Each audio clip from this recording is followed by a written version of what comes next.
Редовни меѓукоалициски консултации. Премиерот Мицкоски без детали од синокешната средба со лидерите на Вреди за промените во владиниот кабинет по локалните избори. Редовни коалициски координации. Да бидеме трпеливи, многу скоро ќе се знаат. Добро, кои беа барањата од коалиционот партија?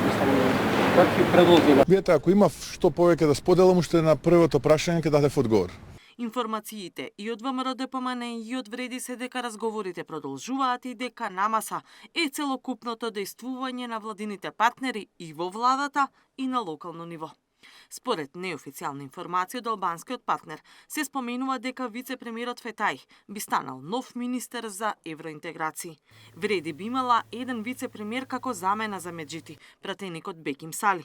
За во животна средина пак се споменува името на поранешниот владин портпарол Мухамед Хоџа.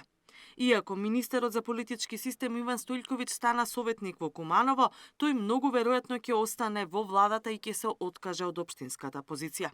Засега се шпекулира дека сменети би биле и министерот за економија и труд од Вреди, Дурмиши, министерот за правда од Знам Филков и министерот за земјоделство од ВМРО ДПМН Трипуновски. Трипуновски рече дека ќе ја почитува одлуката на премиерот каква и да е, додека Дурмиши не знал дека имало разговори за смени. Немам информации дека има такви иницијативи за менување на кадровските ресори или разрешување или менување.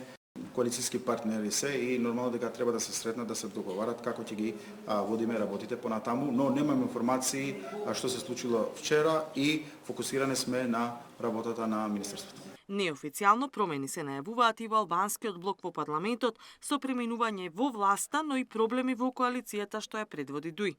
Од крилото на Алијанса на албанците на Таравари денеска побараа на повторените избори во Гостивар, Врапчище, Центар Жупа и Маврово Ростуше да се задржат истите кандидати.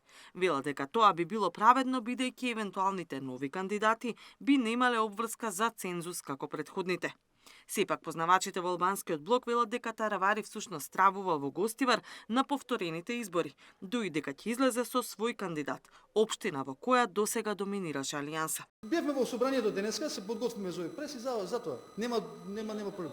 Не обавезно, значи во Гостивар, во Врапчиште ќе кандидираме заеднички како коалицијаки. Не одиме како Алијанса за албанците, се разбира.